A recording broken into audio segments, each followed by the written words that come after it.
আমার নাম অনিতা এবং আমি মার্কেটিং এক্সিকিউটিভ পদে চাকরি করছি। আমি জানতে চাই যে শেষ পর্যন্ত সকল মুসলিম নাকি জান্নাতে যাবে এবং যারা অমুসলিম তারা সবাই জাহান্নামে যাবে। তো আমি এ বিষয়ের ব্যাখ্যা জানতে চাচ্ছি। আমি জানতাম যে প্রত্যেকের চূড়ান্ত যে ফয়সালা হয় তা নিজের কর্মের ওপর হয়। তো আমি এই বিষয় সম্পর্কে সঠিক ব্যাখ্যা চাই যে সকল মুসলিম জান্নাতে যাবে এবং অমুসলিম যাবে জাহান্নামে।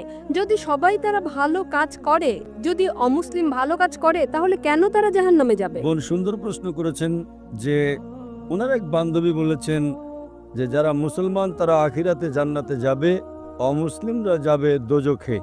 মুসলিম মানে সে যে শান্তি অর্জন করে আল্লাহ সুবহানাহু ওয়া তাআলার নিয়ম অনুযায়ী চলে, কোরআন ও হাদিসের অনুসরণ করে, তাকে বলে সঠিক মুসলিম। এটা একেবারে সঠিক যে কর্মগতভাবে যে সঠিক মুসলমান সে ইনশাল্লাহ জান্নাতে যাবে। কিন্তু আপনার প্রশ্ন হচ্ছে যে অমুসলিম ভালো কাজ করে সে কেন জান্নাতে যাবে না? বোন, জান্নাতে যাওয়ার জন্য শর্ত আছে 4টি।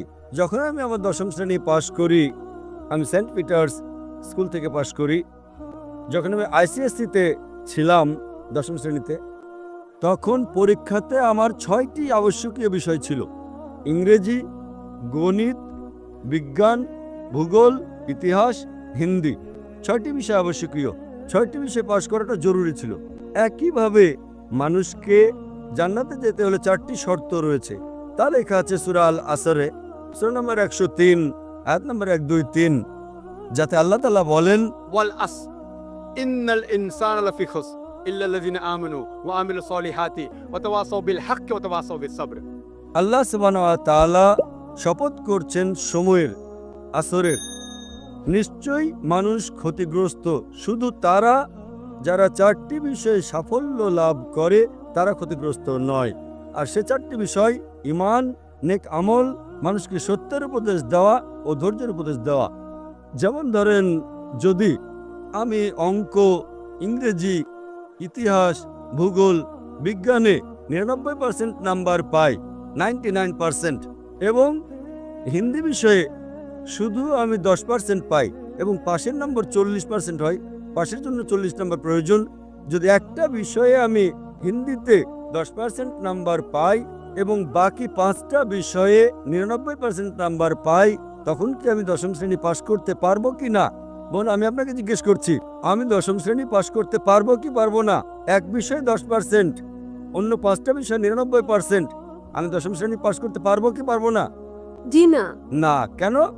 যেহেতু আমি হিন্দি বিষয়ে 10% নাম্বার পেয়েছি, হোক অন্যগুলোতে 99%, হিন্দিতে 10 নাম্বার ফেল। ওই রকম ভাবে জান্নাতে যেতে হলে সূরা আল আসর অনুযায়ী 4টি বিষয় জরুরি: ঈমান, নেক আমল, যেমনটা আপনি বলেছেন, ওয়া তাওয়াসাউ বিল হক, মানুষকে সত্যের পথে ডাকা, ওয়া তাওয়াসাউ বিস সাবর, মানুষকে ধৈর্যের উপদেশ দেওয়া। 4টি বিষয় হচ্ছে জরুরি।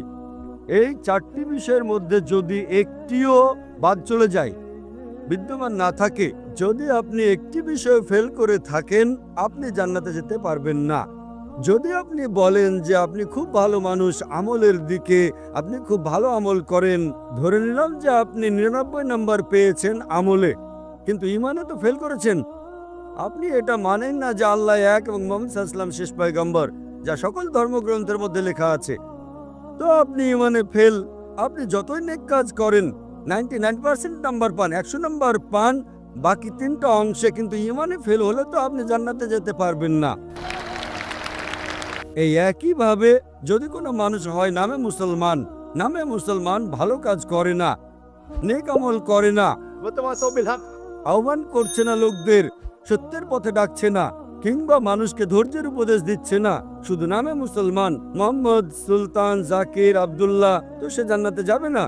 তাকে জান্নাতে যেতে হলে ঈমান, নেক আমল, মানুষকে সত্যের উপদেশ ও ধৈর্যের উপদেশ দেওয়া, 4টি বিষয় দরকার। এই জন্যই আপনার আমল যতই ভালো হোক, যদি ঈমান না থাকে যে আল্লাহ এক এবং আল্লাহ তাআলা ছাড়া অন্য কারো ইবাদত করা উচিত নয়, এবং এটাতে ঈমান নেই যে মুহাম্মদ সাল্লাল্লাহু আলাইহি সাল্লাম শেষ পয়গম্বর, তা আপনি জান্নাতে কখনোই যেতে পারবেন না।